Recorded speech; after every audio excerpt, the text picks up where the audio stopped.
The council chamber floated in the darkness of space, a massive ring of metal and glass that orbited the neutral world below. Inside, representatives from 43 different species sat in their designated seats, their forms ranging from the towering insectoid Vryn to the floating gas beings of the Misty Collective.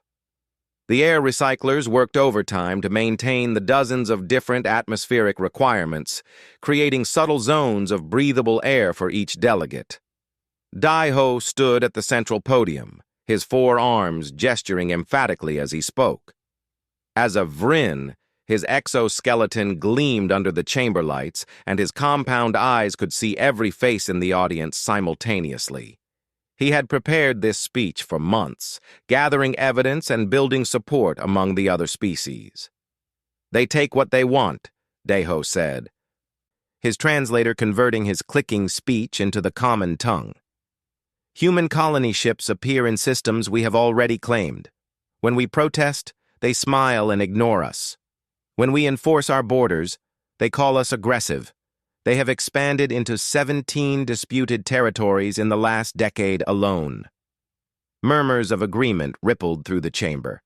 Daiho touched a control, and holographic images appeared above the podium. They showed human settlements on worlds that had been marked for other species, human mining operations in asteroid fields that belonged to established claims, human military vessels patrolling space lanes that were supposed to be neutral. Mira watched from her elevated seat at the head of the chamber. As a Keltharian, she appeared almost human herself, though her silver skin and three-fingered hands marked her as something else entirely. Her people were the oldest species in the council, their civilization spanning thousands of years. She had seen many disputes in her time as council leader, but this one felt different.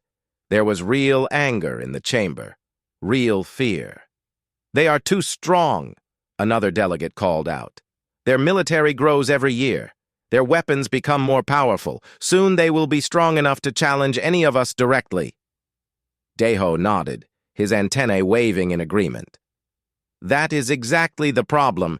Humanity has been part of the galactic community for only 80 years. Most species take centuries to develop advanced weapons. Humans have gone from primitive chemical rockets to quantum drives in less than a human lifetime. They are dangerous because they change too fast." A delegate from the soft speakers stood, her luminous body pulsing with color. "Perhaps we should try more diplomacy, another round of negotiations." "We have tried diplomacy," Daiho interrupted. "For 20 years, we have negotiated.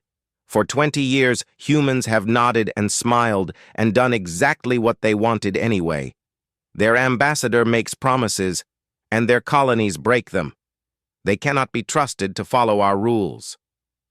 Mira raised one hand, and silence fell across the chamber. Her voice was soft but carried authority that came from millennia of civilization. "What exactly are you proposing, Ambassador Daiho?" "Banishment," Daiho said simply. "We revoke all treaties with Earth. We quarantine their home system. We forbid human ships from entering council space. If they will not respect our community, then they cannot be part of it." The chamber erupted in debate. Some delegates shouted their support. Others protested loudly. The soft speakers began humming their distress call. A fistfight nearly broke out between two species who had traditional grievances with each other, but now argued opposite sides of the human question. Mira let them argue for nearly an hour before calling for order again. "We will vote," she announced. "A simple majority will decide. All in favor of the banishment of humanity from the galactic community?" The voting lights began to appear on the great board, green for yes, red for no.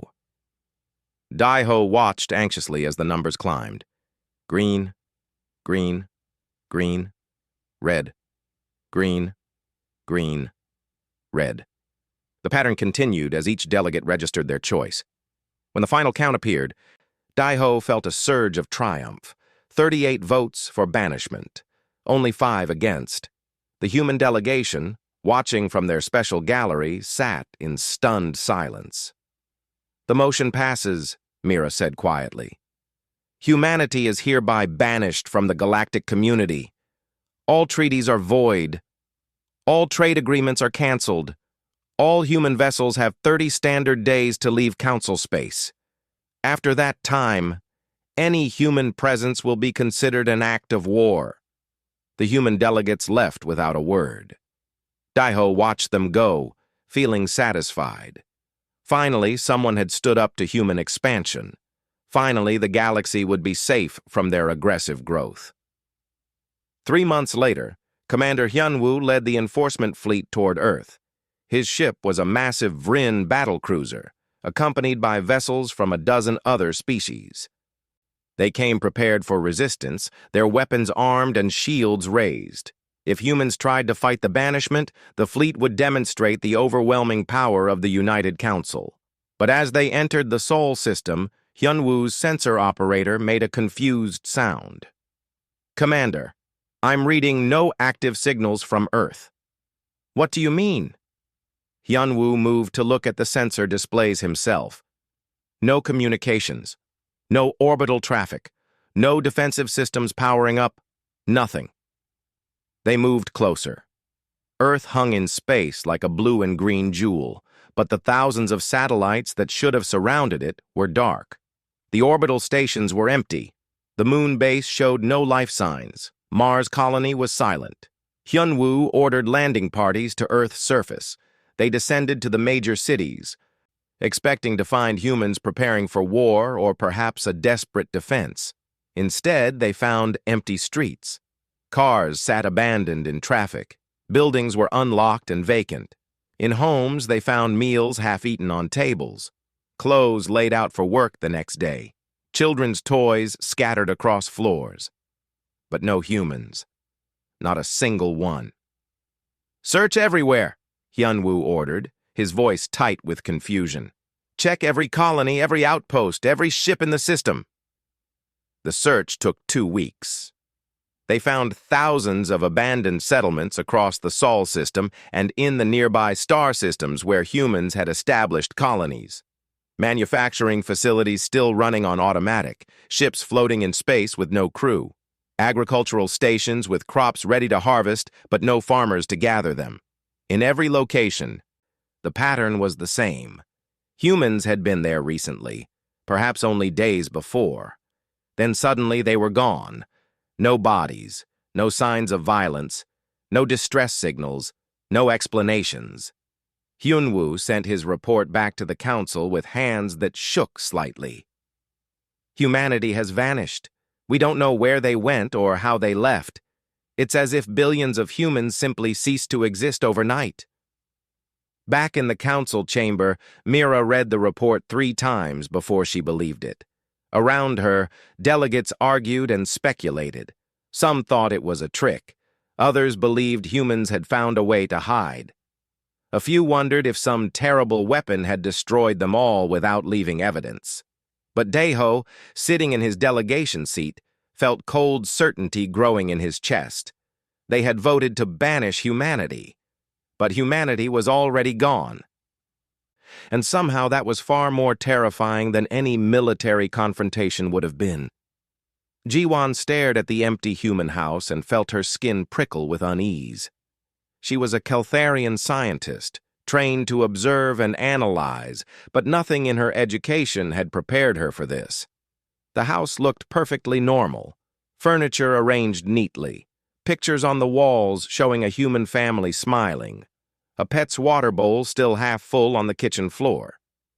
But the family was gone, and so was the pet. "Another one just like all the others," said Tae-jin, stepping through the doorway behind her. The Vryn analyst had to duck his head to fit through the human-sized entrance. His translator unit clicked softly as he spoke. "It's like they all just stopped what they were doing and walked away. Except they didn't walk anywhere," Jiwon corrected, moving to examine the dinner table. 3 plates held food that had rotted weeks ago. Forks and knives lay beside them as if the family had been eating when something happened. "There are no footprints leading out. No vehicles missing from the garage, no shuttle departure records. They were here, and then they weren't." Taejin had voted against the banishment. He was one of only 5 delegates who opposed it, arguing that humanity deserved more chances at negotiation.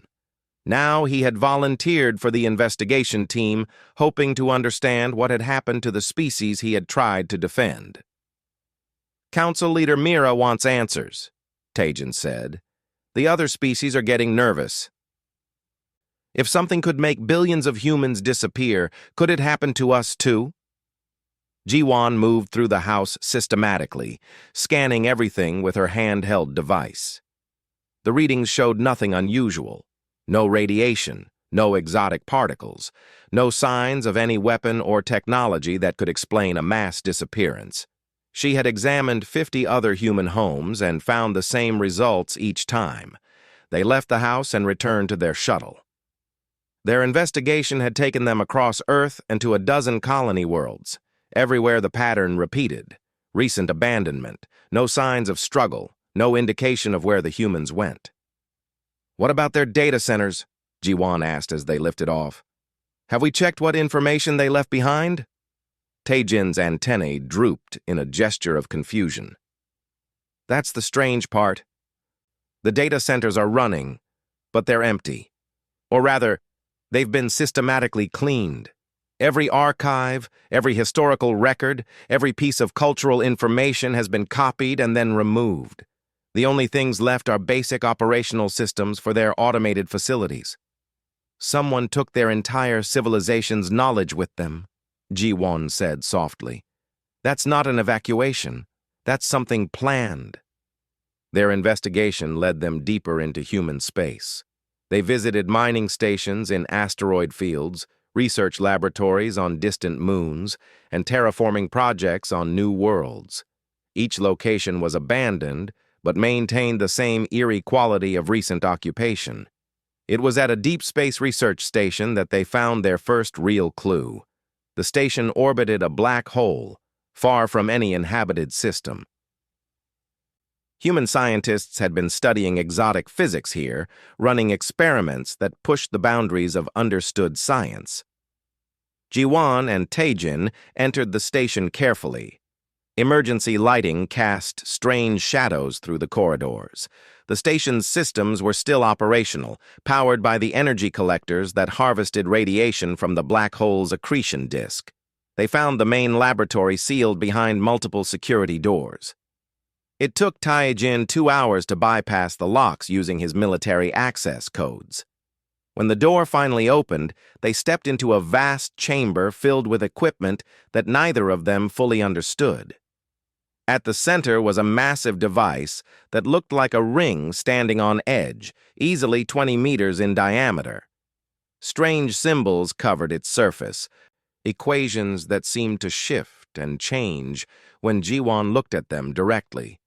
The air around the ring shimmered slightly, as if reality itself wasn't quite stable there. "What is this?" Taejin asked, moving closer to examine the device. "I don't know," Ji-won admitted, "but look at the power readings. This thing was consuming more energy than some entire planets use. Whatever they were doing here, it was big." They found the project files on a computer terminal near the ring. Most of the data had been erased, but fragments remained. References to something called Project Exodus, equations dealing with quantum mechanics and dimensional physics that went far beyond current galactic understanding. Notes about crossing thresholds and achieving transition states. The final log entry made Ji-won's blood run cold. It was recorded by a human scientist named Yoonji, dated exactly 1 day before humanity disappeared. Yoonji's face appeared on the screen, human features showing exhaustion and excitement in equal measure. "Final tests complete," she said in the recording. "The calculations check out. The collective consciousness transfer is stable across all simulations. Tomorrow we execute the full-scale transition. By the time anyone finds this station, humanity will have already crossed over. We won't be physical anymore. We'll be something more." The recording ended. Ji-won played it 3 more times, making sure she understood correctly. "They did this to themselves," she said finally. This wasn't an attack or a disaster. Humans chose to disappear. Tajin examined the ring device carefully. But disappear to where? What does "won't be physical anymore" mean? Jiwon pulled up the fragmented equations on her scanner, trying to make sense of them. She was a skilled scientist, but this was beyond anything she had studied. The math suggested something impossible, a way to convert matter into energy while maintaining consciousness and coherence. Not death, but transformation. "I think they found a way to transcend physical form," Jiwon said slowly. "They turned themselves into... I don't even have words for it. Pure energy? Higher dimensional beings? Something that doesn't need bodies or ships or planets?" "That's impossible," Tajin protested. "No species has ever done anything like that." "Our best scientists say it can't be done." Human scientists apparently disagreed. They collected everything they could from the station and returned to the council. Jiwon's report caused chaos. Some delegates refused to believe it. Others insisted it was a human trick, that they were hiding somewhere physical, and this was all misdirection. A few species began demanding access to human technology, wanting to study how the transformation was achieved. Mira listened to all the arguments before speaking. "Whether we believe it or not, we must accept the evidence. Humanity is gone.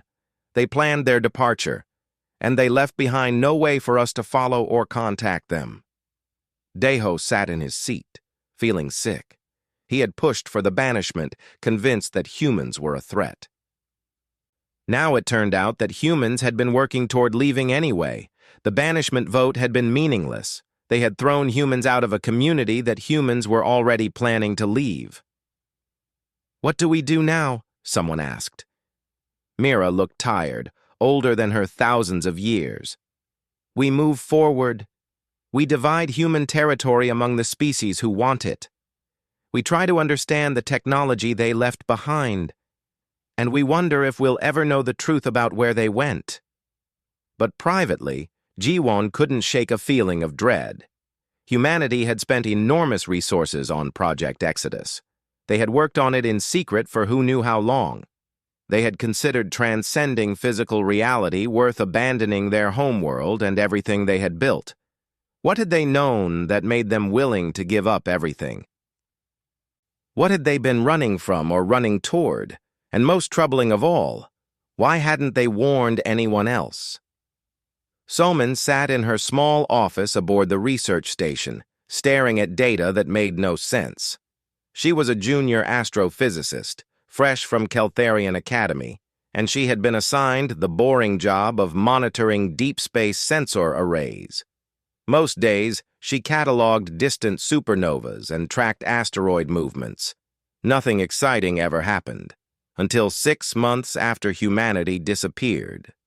The first anomaly appeared on a Tuesday, a brief energy signature at the edge of sensor range, lasting only 3 seconds. Soman almost dismissed it as instrument error, but something made her look closer. The signature was unlike anything in the catalog. It pulsed with frequencies that seemed to exist in multiple dimensions at once. She filed a report and forgot about it. Then another signature appeared 2 days later, then another, then 10 more across different sectors.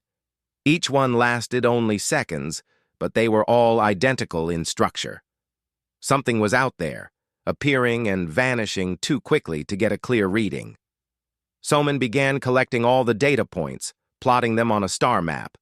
At first, the locations seemed random, but as weeks passed and more signatures appeared, a pattern emerged. They weren't random at all. They formed a network, nodes connecting in a vast web that stretched across the galaxy and beyond. "Look at this," she told her supervisor, displaying the map. "These energy signatures are coordinated. They're appearing in a specific sequence, building something." Her supervisor, an older Keltharian named Hyejin, studied the map with growing concern. "This needs to go to the council immediately." Meanwhile, across the galaxy, other strange things were happening.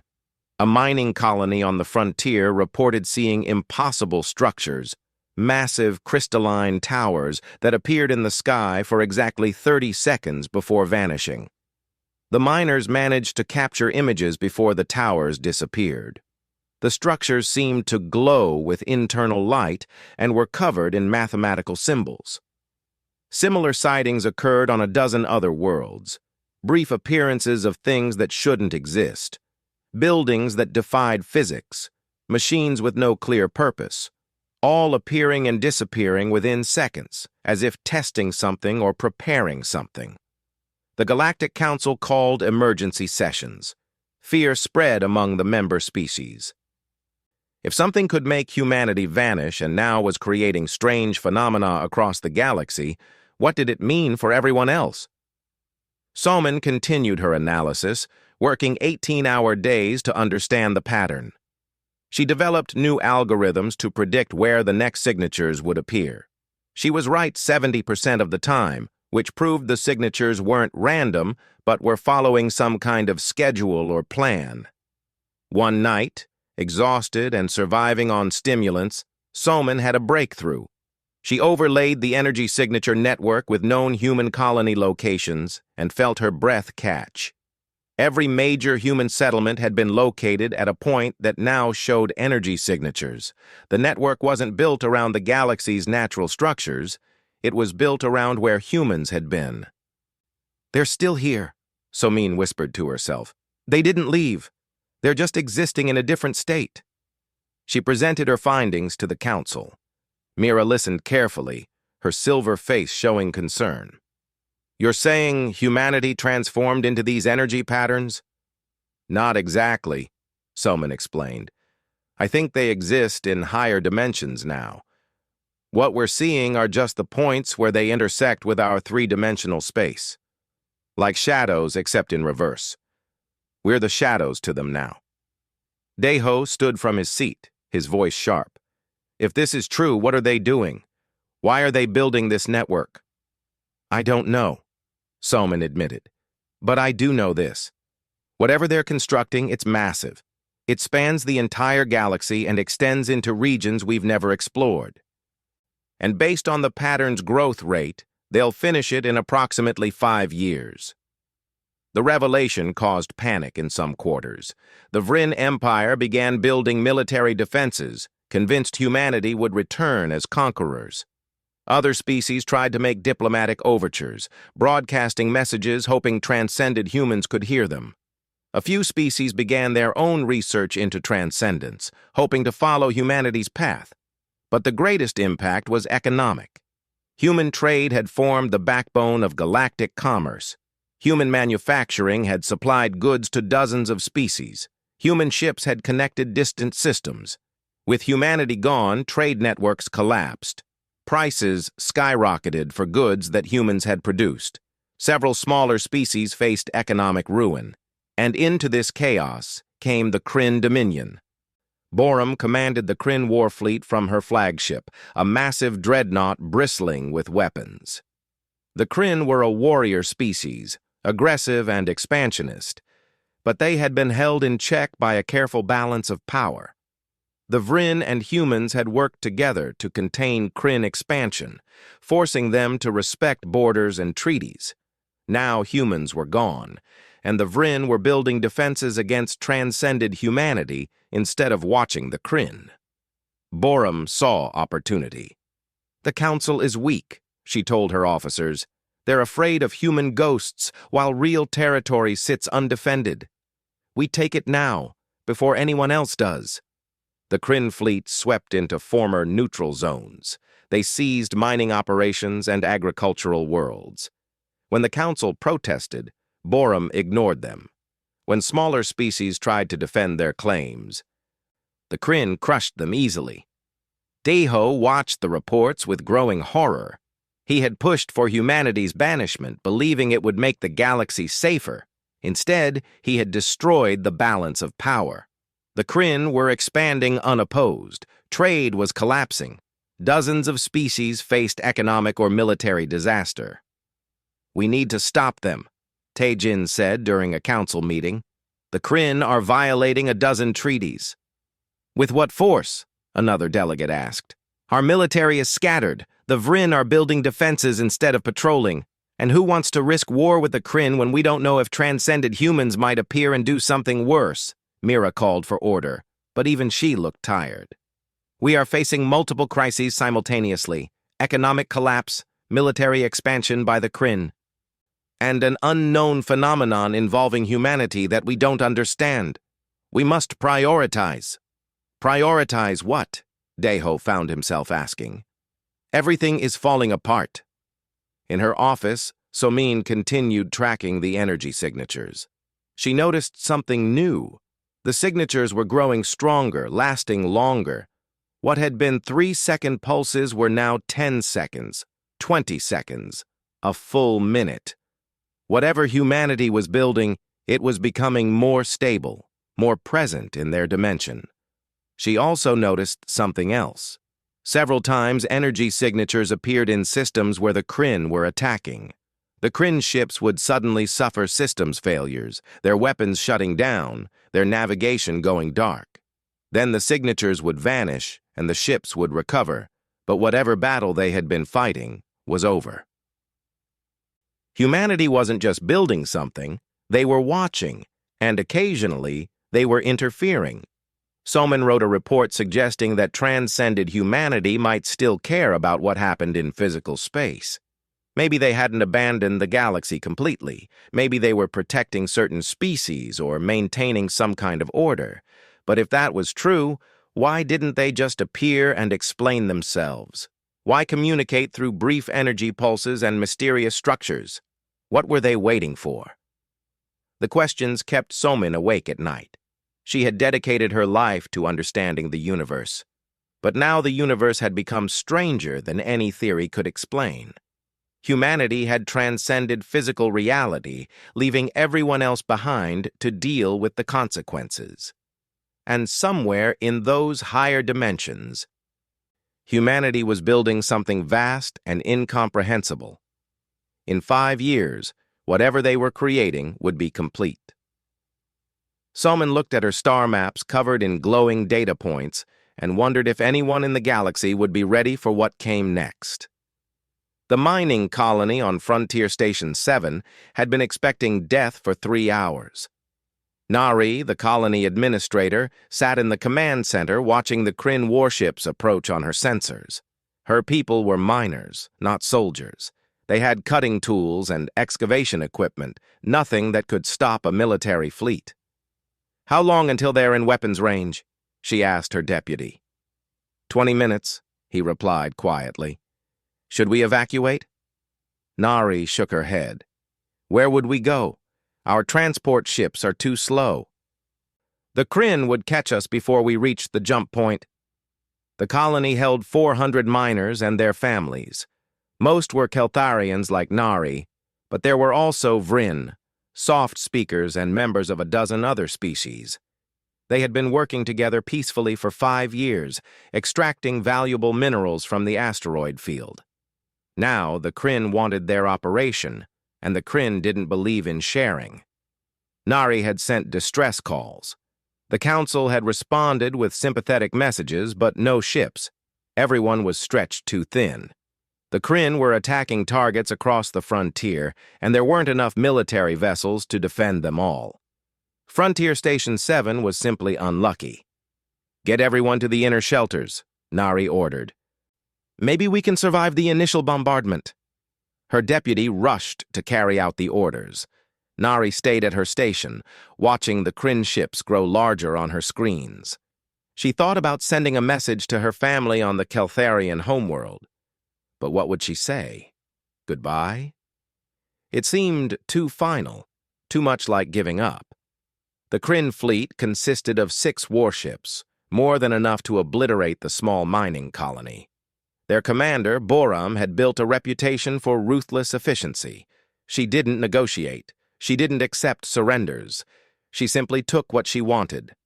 Nari watched the countdown timer. 10 minutes to weapons range, 9 minutes, 8. Then something impossible happened. The space between the colony and the Kryn fleet began to shimmer. It was subtle at first, like heat waves rising from hot ground, except This was in the vacuum of space where heat waves couldn't exist. The shimmer intensified, becoming waves of light that pulsed with colors Nari had never seen before. Forms began to appear in the light. Humanoid shapes, but wrong somehow. They glowed with internal radiance. They seemed to exist in more dimensions than Nari's eyes could properly perceive.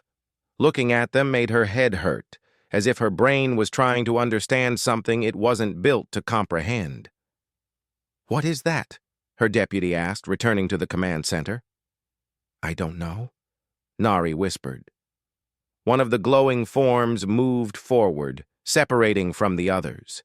It drifted through space without any visible means of propulsion, approaching the colony's communications array. Then it spoke, and its voice came through every speaker in the station simultaneously. "This is Junho, coordinator of the Human Collective. You are under our protection." Human. The word sent shock through Nari. Everyone had heard about humanity's disappearance, about the theories of transcendence, but this was the first time anyone had heard from them in over a year. The Kryn fleet had stopped advancing. On her sensors, Nari could see their weapons powering up, targeting the glowing human forms. Boram was preparing to fire. "I wouldn't do that," Junho said, his voice somehow reaching the Kryn ships as well. "You don't understand what we are now. Your weapons can't harm us, but we can definitely harm you." Boram's response crackled through the communication channels. "You're bluffing. You're just energy patterns. You have no ships, no weapons. We don't need them." What happened next would be recorded and studied by every military academy in the galaxy for years to come. The glowing humans didn't fire any weapons. They didn't launch any missiles. They simply were. The Kryn ships went dark. Every system shut down simultaneously. Weapons, shields, engines, life support, everything ceased functioning. 6 massive warships hung in space like dead metal, completely powerless. Junho moved closer to the lead Kryn vessel. "We can restart your life support in 10 minutes, giving your crew enough time to survive on emergency reserves, or we can wait 11 minutes. Your choice, Commander Boram. Leave this system now, and your ships will work again. Stay, and you'll spend your last moments wondering why you thought physical weapons mattered to beings who exist beyond physical form." For a long moment, nothing happened. Then slowly, the Kryn ship's systems began reactivating. Engines flared to life. Navigation systems came online. The fleet turned away from the mining colony and accelerated toward the jump point. Within 5 minutes, they had vanished into faster-than-light travel. Junho turned to face the colony. Through the viewport, Nari could see his form more clearly now. He looked almost human, the way humans had appeared before their transcendence. But he glowed with light that came from within, and when he moved, he seemed to leave trails in reality itself. "You're safe now," Junho said gently. "But I need to speak with your council leaders. Tell them we're ready to talk." Then the glowing forms vanished, blinking out of existence as suddenly as they had appeared. Nari sat in her command chair, trembling. Her deputy was crying. Throughout the colony, people emerged from shelters, confused and relieved and terrified all at once. Nari sent her report to the council immediately. Within hours, the story spread across the galaxy. Humanity had returned. They were more powerful than anyone had imagined, and they had chosen to protect a mining colony that no one else would defend. Council leader Mira received Junho's communication request with mixed feelings. She was grateful that the miners had been saved, but also deeply uncertain about what humanity had become. She arranged a meeting in neutral space, far from any inhabited systems. She brought only a small escort. Jiwan and Taejin, the investigators who had studied humanity's disappearance. They met at the edge of known space, where the stars thinned and the darkness between galaxies began. Mira's ship waited, and after an hour the glowing forms appeared. Junho manifested first, followed by a dozen other transcended humans. "Thank you for coming," Junho said. His voice was strange now, seeming to echo from everywhere and nowhere simultaneously. "We need to explain some things." Mira studied the glowing figure before her. "You could have explained things a year ago when you left. You could have told us what you were doing." "We couldn't," Junho said. "The transcendence process is delicate. If we had told anyone, some species would have tried to stop us. Others would have tried to join us before they were ready. The risks were too great." "Ready for what?" Tajan asked. "Why did you leave in the first place?" Junho was silent for a moment. When he spoke again, his voice was heavy with sadness. "Because we found something. In our quantum research, we discovered echoes in the fabric of space itself, memories encoded in reality. They told us about previous galactic civilizations that existed millions of years ago. Civilizations that built vast empires, developed incredible technology, reached heights of advancement beyond anything current species have achieved." "What happened to them?"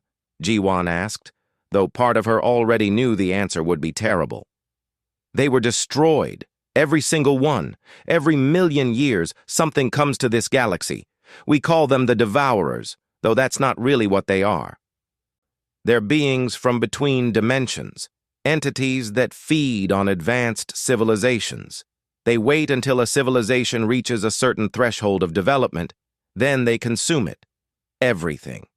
Technology, culture, even the memory that the civilization existed.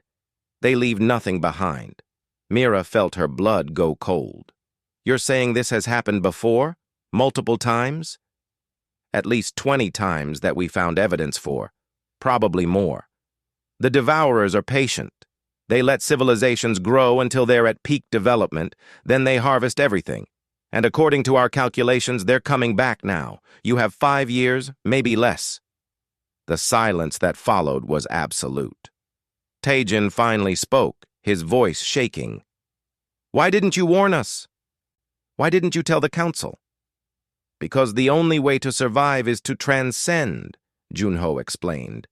"Physical beings are food to the Devourers, but transcended consciousness, existing in higher dimensions, is invisible to them. We discovered this in the quantum echoes. A few individuals from previous civilizations managed to transcend before the Devourers arrived.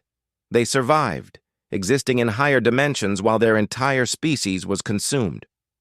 "So you saved yourselves and left us to die," Mira said bitterly. "No," Junho replied firmly. "We transcended first because someone needed to survive to help the others. The transcendence process takes time, preparation, understanding that can't be rushed. Humanity spent 200 years developing the theory and technology. We couldn't teach it to 43 different species in the time remaining, but we can defend you while you learn." He gestured, and the space around them filled with images. The energy signature network that Soman had been tracking. The crystalline structures that had appeared briefly on various worlds. All of it was a defense grid, a way for transcended humanity to monitor and protect physical space. "We're building shields," Junho continued, "ways to detect the Devourers when they arrive and hopefully slow them down. We're also preparing to teach any species that wants to learn how to transcend.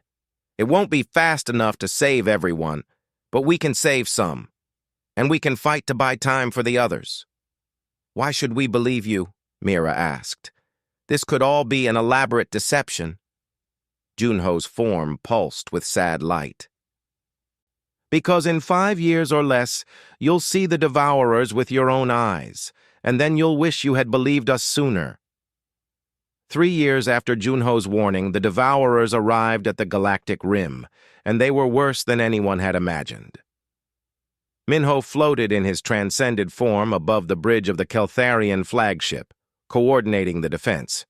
He had been a human military strategist before the transcendence, and now he served as the tactical coordinator for the combined galactic fleet. His consciousness could process information from thousands of sources simultaneously, seeing the battle from every angle at once. "Devourer force advancing on Sector 7, he reported. his voice reaching every command ship in the fleet. "They're moving through the Viridian system. Evacuate immediately." Admiral Yuna commanded the Keltharian forces from her flagship. She was younger than Mira, but she had proven herself a brilliant military commander. Her silver skin was covered in sweat despite the ship's climate controls. She had been fighting for 18 hours straight. "All ships, fall back to the secondary defense line," Yuna ordered. "We can't hold this position." On the tactical displays, the Devourers appeared as dark spaces in reality, regions where sensors couldn't penetrate and light itself seemed to die. They were massive beyond comprehension, entities that existed partially in normal space and partially in dimensions that human and alien minds couldn't properly perceive. When they moved through a system, stars went dark, planets crumbled, everything that made up physical reality was consumed. General Deho led the ground forces on the evacuation worlds. The former ambassador had volunteered for military service after Junho's warning, seeking to atone for his role in humanity's banishment. He had trained for 3 years learning strategy and tactics, preparing for a battle he had hoped would never come. "Transports loaded and departing," Deho reported from the surface of a colony world. "But there are still civilians in the outer settlements. We need more time." "You don't have more time," Minho said, his transcended senses detecting the approaching devourer. "They'll reach your world in 40 minutes. Get everyone you can and leave. The dead can't save anyone." Deho wanted to argue, but he knew Minho was right. He ordered the final transports to launch, leaving behind thousands who couldn't be evacuated. He watched from orbit as the devourer entered the system, and the planet below began to die.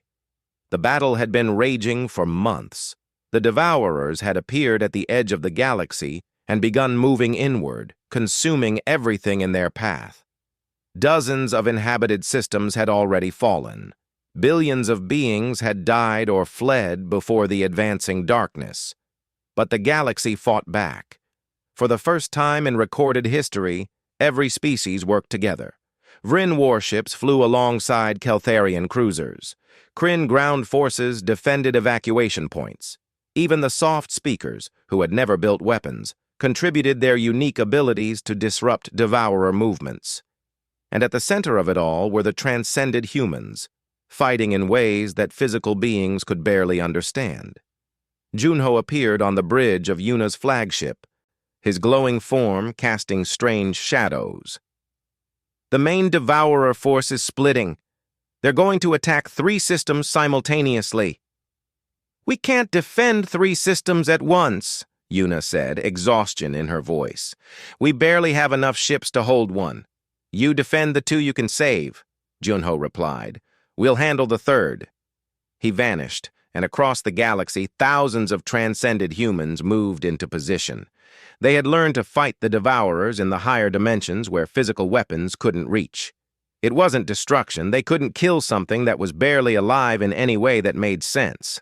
But they could confuse them, slow them, force them to waste time chasing targets that didn't exist. In one system, a group of transcended humans created a false signature that looked like an advanced civilization. The Devourer chased it for 3 days, while the real inhabitants evacuated. In another, humans manifested as a barrier of pure energy, a wall between dimensions that the Devourer couldn't easily cross. It bought enough time for a colony world to escape. But the cost was terrible. Physical worlds died by the dozen. Entire species faced extinction. The galaxy's population had been reduced by 1/3, and the Devourers showed no signs of stopping. Minho coordinated a desperate counterattack. Humanity had shared some of their advanced technology with the other species, weapons that could disrupt the Devourers' connection to normal space. The weapons didn't kill the entities, but they could force them to retreat temporarily. "All ships, fire on my mark," Minho commanded. 3, 2, 1, mark. Hundreds of vessels fired simultaneously. Energy beams designed by human science and built by galactic cooperation struck the nearest Devourer. The entity shuddered, its form becoming unstable. For a moment, it seemed to be retreating. Then it adapted. The Devourer learned from the attack and reconfigured itself to resist the weapons. When it advanced again, the same weapons were useless. "They're too adaptable," Yuna said. "Every time we find something that works, they evolve past it." "Then we keep evolving too," Minho replied. "Humanity, prepare Contingency Plan 17.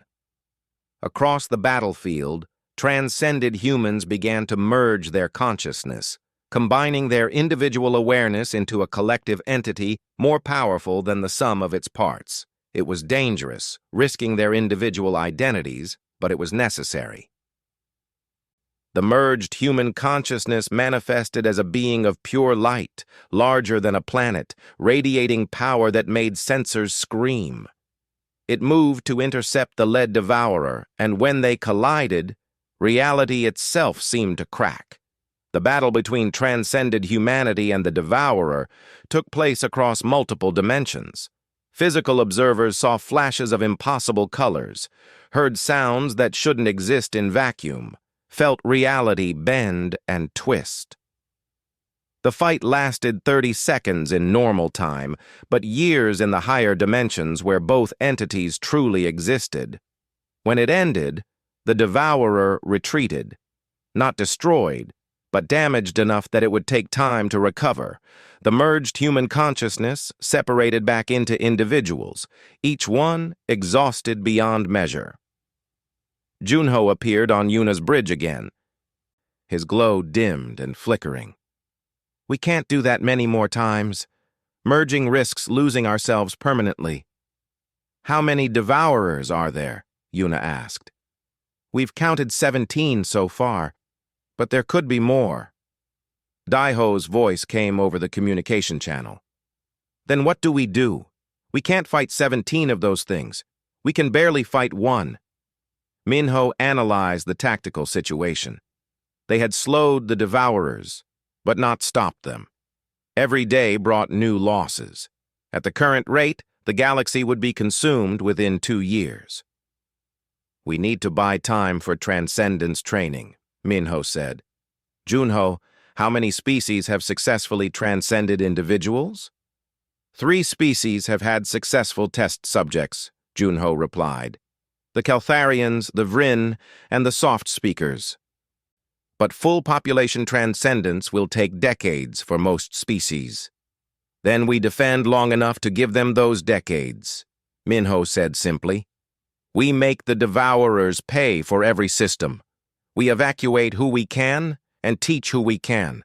And maybe, if we're very lucky and very determined, enough beings will transcend that the galaxy survives in some form."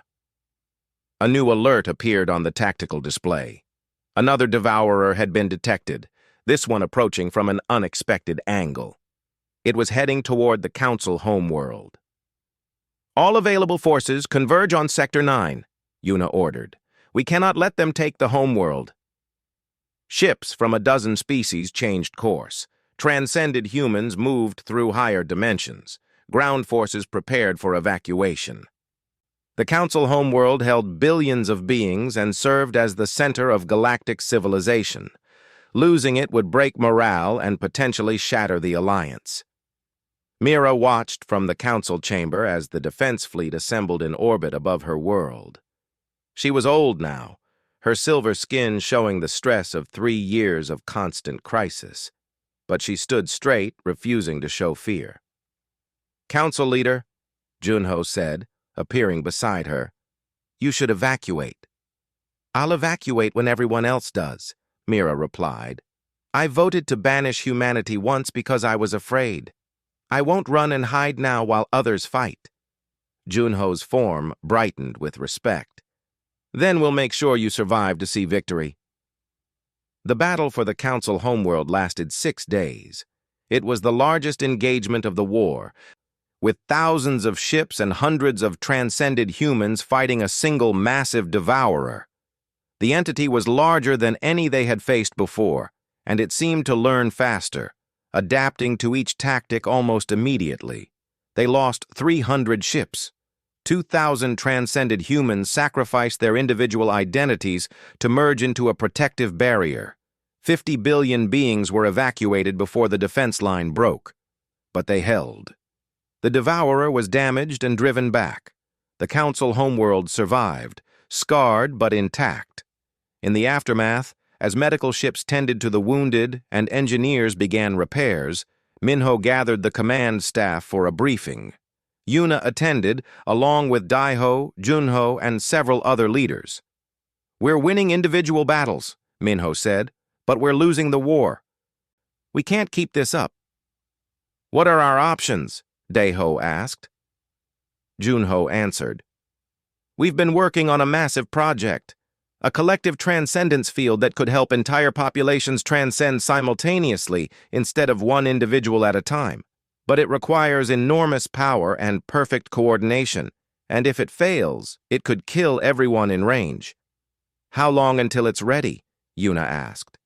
6 months, maybe less if we push. But we need to hold the Devourers back for that time. Minho studied the tactical projections.